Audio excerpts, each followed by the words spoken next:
오늘 바이에른 뮌헨이 슈투트가르트 상대로 3대1 승리를 거뒀는데 일단 이 경기의 승리가 굉장히 중요한 이유는 리그 10경기를 남겨놓고 현재 레버쿠젠의 승점 11점을 앞서게 됐습니다. 물론 레버쿠젠이 내일 프랑크푸르트와의 경기가 있지만 그 경기를 하더라도 10경기를 남기고 그 경기에서 레버쿠젠이 이기면 승점 8점 차거든요. 10경기를 남기고 8점 차. 아무래도 이 바이에른 뮌헨이 이번 시즌에 현재 성적이 24경기에서 19승 4무 1패예요. 근데 10경기 동안 3패를 기록해야 되는, 그래야 이제 순위가 바뀌는 상황이기 때문에 사실상 이것은 우승이 거의 확정적인 거나 마찬가지겠죠. 그래서 옵타의 지금 예측에 따르면 오늘 경기가 끝나고 바이에른 뮌헨의 우승 확률이 96.5%까지 상승을 했습니다. 카운트다운이 되어가는 상황이고, 오늘 경기가 그리고 중요한 이유는 뭐냐면 이 바이에른 뮌헨이 우승을 할 수 있느냐 없느냐가 정해지는 주간이 지난주부터였어요. 지난주부터 사실 죽음의 일정이었거든요. 브레멘전 이후에 셀틱과의 16강 플레이오프 챔피언스리그, 그 다음에 레버쿠젠전, 그리고 16강 플레이오프 2차전, 그 다음이 프랑크푸르트 슈투트가르트였는데 슈투트가르트, 프랑크푸르트, 레버쿠젠,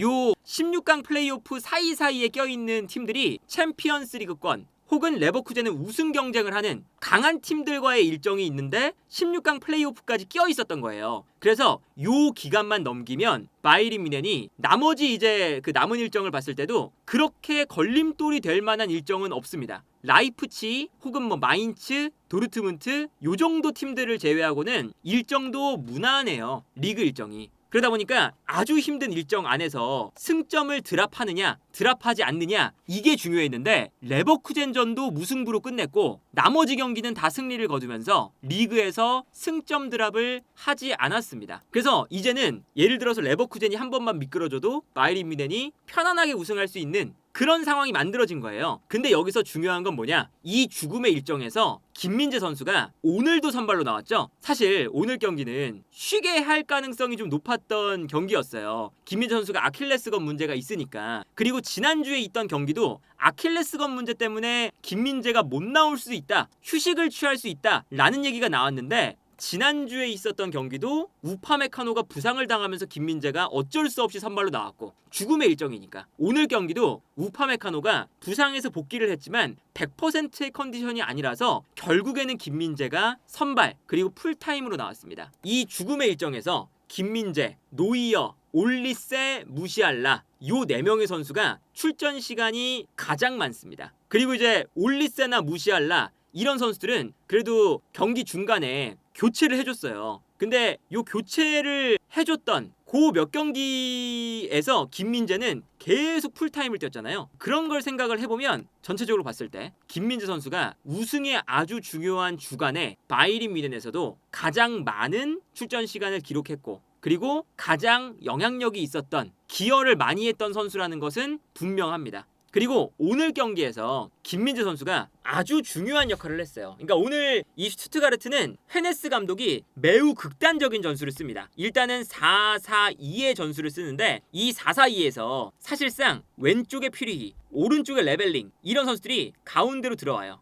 그래서 사실상 4-2-2-2이죠. 여기에 미텔 슈타트 왼쪽 풀백, 오른쪽에 파그노만 올라오면서 6명의 공격 숫자를 기본적으로 둡니다. 그리고 심지어 앞쪽에 모든 선수를 이렇게 일렬로 배치해서 바이에른 뮌헨 수비수들을 당황시키게 만들고 부담을 가지게끔 만드는 거거든요. 그 다음에 여기서 침투를 하는 거예요. 모든 선수가. 기본적으로 측면에 있는 선수가 수비를 끌어내고 가운데 있는 선수들이 침투를 한다. 이렇게 되면 수비 숫자 상으로 따라가기가 힘들어지잖아요. 이게 이제 뭐 분데스리가에 이제 한창 유행을 했었던 랑닉의 이 공격적인 축구를 이제 이어받은 그런 감독들이 쓰는 전술이거든요. 그래서 이런 전술을 생각을 해보면 공수가 분리된 굉장히 공격적인 축구이기 때문에 수비 라인에서 부담감을 많이 느낄 수밖에 없었습니다. 그래서 오늘 경기 올리세라던가 사네도 수비 라인으로 많이 내려올 수밖에 없었죠. 근데 여기서 끊어내기만 하면, 끊어냈을 때 앞쪽으로 패스가 넘어가면 공간이 자연스럽게 많이 나와요. 그래서 오늘 경기는 공격수와의 경합에서 지지 않고 볼을 빼앗아 내는 거, 이게 굉장히 중요했거든요.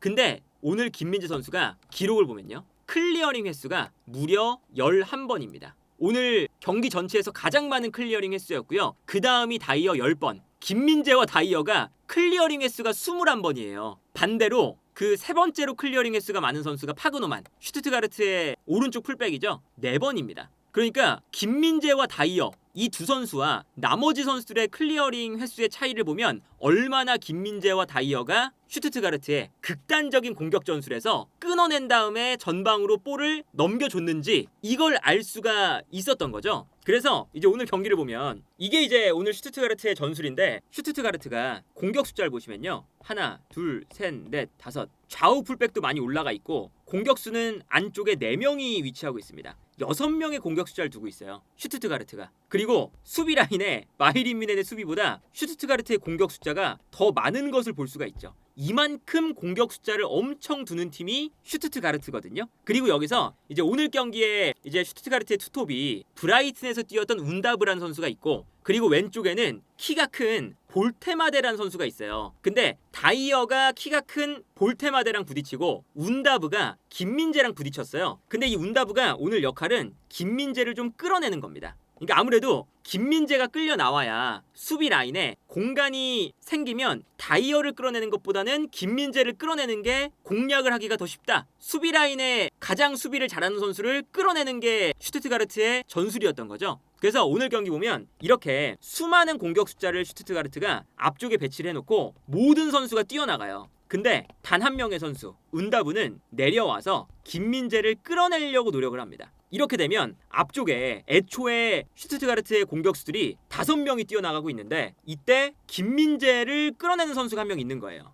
그러면 끌어내고 비어있는 공간으로 패스를 넣어주게 되는 거죠. 그래서 이 다음 장을 보면 김민재가 운다브에게 끌려 나왔는데, 끌려 나올 때 모든 이 슈투트가르트의 공격수들이 달려나가기 시작합니다. 한눈에 봐도 바이린 미넨의 최종 수비 라인에는 3명밖에 없고 뛰어들어가는 공격수는 4명이에요. 공격 숫자가 더 많죠. 그리고 이게 앞쪽으로 패스가 들어가면서 정말 말 그대로 요 앞쪽에 미넨의 수비 숫자보다 슈투트가르트의 공격 숫자가 훨씬 더 많은 김민재를 끌어낸 상황에서 이런 공격을 하고 싶어 했던 거죠. 이 장면도 슈투트가르트의 공격 숫자가 하나, 둘, 셋, 넷, 5이 있어요. 그리고 운다브는 내려가면서 김민재를 끌어내고 있습니다. 그리고 김민재가 비워둔 요 공간에 알폰소 데이비스랑 사네가 뒤로 뛰어들어가고 있는데, 요 공간이 아무래도 김민재가 뒷공간을 커버하는 것보다 알폰소 데이비스와 사네가 커버하는 게 더 불안하잖아요. 그래서 슈투트가르트의 골키퍼가 한 번에 이 공간으로 뻥 찹니다. 근데 뻥 찼을 때 이 공간에서 알폰소 데이비스와 사네가 롱패스에 대한 위치 선정을 잘못해서 그냥 뒷공간으로 볼이 떨어져요. 그래서 수비의 실수가 나오면서 김민재가 올라가 있으니까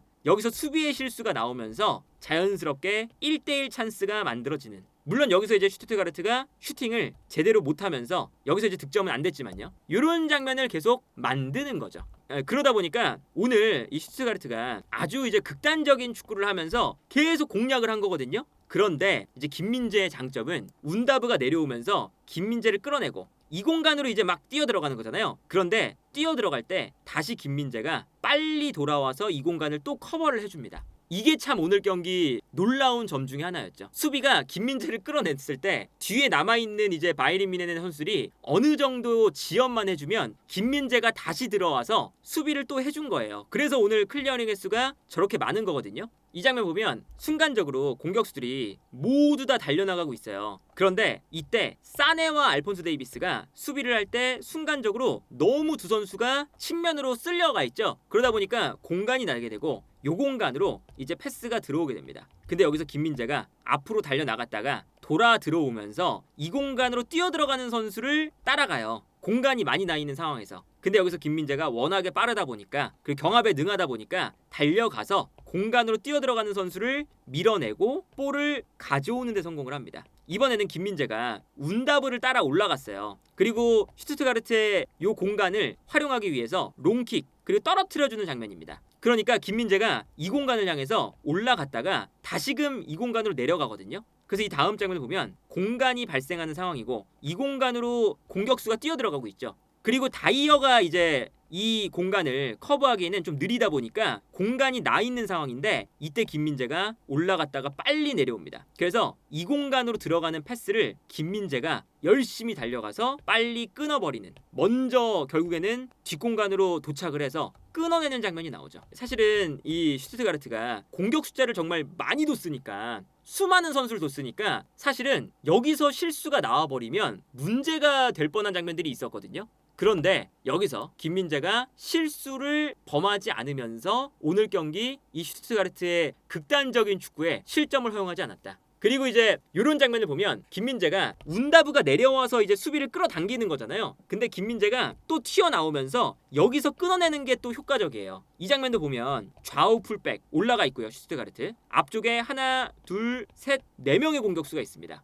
근데 여기서 운다브에게 패스가 들어갈 때 김민재가 순간적으로 달려나와요. 근데 여기서 끊어버리면 뒤에 수비 숫자가 없으니까 바로 기회가 나오거든요. 그래서 이 다음 장면 보시면요, 김민재가 달려나오면서 운다브의 볼을 끊어버립니다. 심지어 여기서 운다브가 여기 있고 측면에 있던 선수가 가운데로 들어와요. 근데 운다브가 일부러 김민재를 끌어당겼다가 다시 측면으로 뛰면서 김민재를 혼란스럽게 만드는 2대1 상황을 만듭니다. 근데 여기서 김민재가 혼란한 상황에서 자연스럽게 스위칭이 되는데, 이때 김민재가 운다브를 따라가다가 볼을 가진 레벨링을 다시 한번 쫓아가면서 여기서 레벨링의 볼을 끊어버리죠. 그러니까 끊어내자마자 바로 기회가 찾아오는 거예요. 공격수들이 모두 다 달려가니까. 아무래도 수많은 공격수들이 있으니까 계속 스위칭도 하고 뭔가 수비를 혼란스럽게 만드는 이런 플레이를 보여주지만, 여기서 수비가 끊어버리면 오늘의 관전 포인트는 이거였거든요. 모든 선수가 달려나갈 때 슈투트가르트가 여기서 끊어버리면 뮌헨이 바로 역습으로 나갈 수 있다. 근데 이런 장면을 오늘 김민재가 굉장히 많이 만들어줬고요. 특히나 재밌었던 건 아까 말씀드렸던 운다브, 그리고 볼테마데라는 선수가 있어요. 근데 이 볼테마데가 1m 98cm,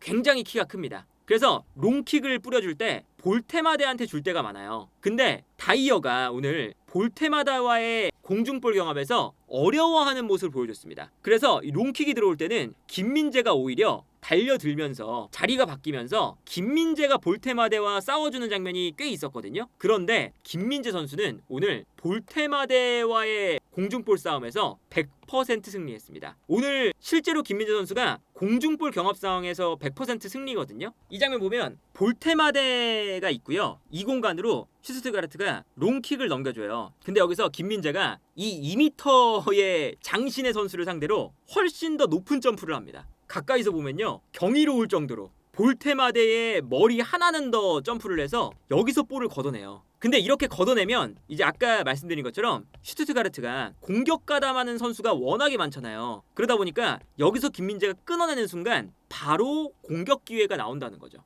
다른 장면도 보시면 여기서도 볼테마데에게 한 번에 롱킥, 김민재가 여기서 싸워주거든요. 그리고 여기서 슈투트가르트의 공격 숫자가 하나, 둘, 셋, 넷, 다섯, 여섯 다 달려들고 있죠. 여기서 볼테마데가 떨어뜨려주기만 하면 그러면 슈투트가르트의 찬스인 거예요. 그런데 여기서도 김민재가 높이 점프를 하면서 여기서도 볼테마데의 제공권을 이겨내고 볼을 걷어냅니다. 근데 걷어내면 여기서 걷어내는 순간 슈투트가르트의 6명의 선수가 달려나갈 때 이 6명의 선수가 모두 다 역동작에 걸리면서 뮌헨이 역습할 수 있는 찬스를 얻게 된다는 거죠. 그래서 이 장면에서 김민재가 오늘 경기 결정적인 기점이 되는 플레이를 합니다. 이 장면도 한 번에 달려가는, 한눈에 보이죠? 수많은 선수가 달려나가니까 그냥 롱킥을 딱 때려놔요. 그러면 세컨볼이 나왔을 때 애초에 공격 숫자가 많으니까 세컨볼이 떨어져도 슈투트가르트가 가져갈 확률도 많고, 그리고 저기서 볼을 가져가면 바로 기회가 나오니까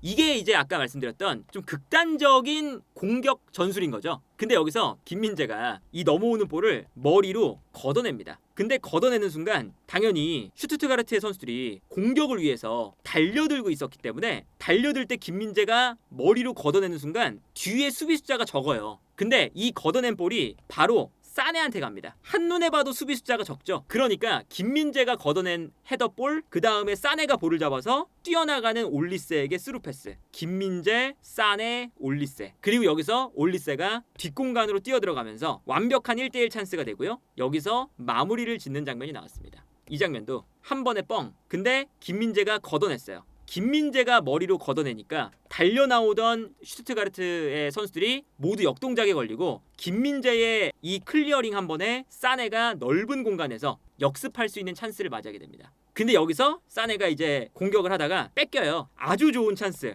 공간도 많았고 공격 숫자도 굉장히 많은 상황. 요 상황이었는데 사네가 우물쭈물하다가 여기서 뺏깁니다. 뺏겼는데 이 뺏긴 볼을 심지어 김민재가 다시 달려나와요. 그래서 역습 찬스를 만들어주고 이 역습 찬스가 끊겨서 다시 슈투트가르트의 역습이 되는데 이 역습이 되는 순간 김민재가 어느샌가 달려나오면서 이 볼을 앞에서 끊어버립니다. 이게 김민재의 참 경이로운 수비가 나오는 장면이었어요. 그래서 오늘 경기는 정말 김민재가 슈투트가르트가 공격 숫자를 6명, 7명까지 늘려서 극단적인 공격 전술 그리고 바이에른 뮌헨의 수비도 부담스러울 만큼의 공격 숫자를 늘려놨는데 거기서 김민재가 끊어서 앞으로 보내니까 바이에른 뮌헨이 기회를 많이 얻을 수가 있었고 근데 여기서 기회가 나왔지만 바이에른 뮌헨이 전반전에 마무리를 못했어요. 너무할 정도로 못했거든요. 근데 마무리가 안 됐을 때 다시 슈투트가르트가 역습으로 나오는 것을 달려나오면서 앞에서 끊어내는 김민재. 이게 되니까 오늘 김민재 선수는 공수양면으로 엄청난 도움을 주는 경기였다. 심지어 득점이 나오는 것에 기점 역할까지 했으니까요. 그리고 뭐 김민재뿐만 아니라 다이어까지 사실 다이어가 이번 시즌을 보면 스타니시치나 이토이로키보다도 팀에 더 큰 도움이 되고 있어요. 그러니까 김민재와 우파메카노가 그래도 한 번씩 쉴 수 있는 게 다이어가 나올 때마다 준수한 플레이를 해주기 때문이거든요.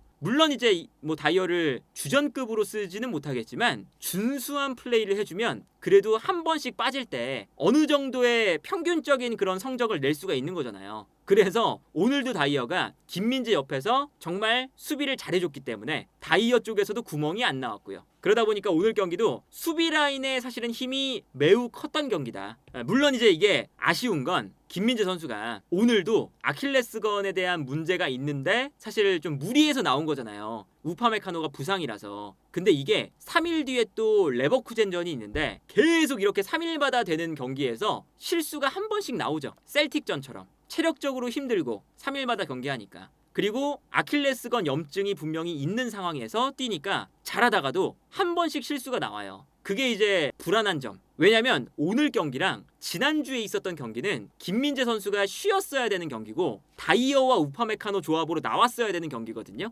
그런데 우파메카노가 나올 수 없게 되면서 어쩔 수 없이 김민재가 지금 연속으로 또 나오는 경기라서 김민재 선수가 레버쿠젠전 이제는 리그는 사실은 10경기 남은 상태에서 11점 차. 레버쿠젠이 내일 경기 이기면 8점 차가 되는데 리그는 그래도 안정권이 됐어요. 우승하는데. 이제는 중요한 게 16강 챔피언스 리그잖아요. 챔피언스 리그가 중요해졌는데 요 경기에서 과연 김민재 선수가 또 체력적으로 그리고 아킬레스건 부상이 있는 상태에서 견뎌줄 수 있을 것이냐. 그리고 이렇게 체력적으로 좀 안 좋을 때 실수가 한 번씩 치명적으로 나오니까 또 그렇게 되면 김민재 선수에게 또 비난이 쏠리게 되는 그런 일들이 반복이 되니까 조금 이제 좀 불안한 마음인 있다. 김민재가 사실은 오늘 경기에서 가장 잘했거든요. 가장 이제 좋은 활약을 펼치면서 이겼기 때문에 확고한 1위 자리를 확보했다는 거. 이제 뮌헨으로 건너와서 리그 우승을 들어올릴 수 있는 상황이 되었다는 면에서 오늘 경기는 아주 큰 의미가 또 있다.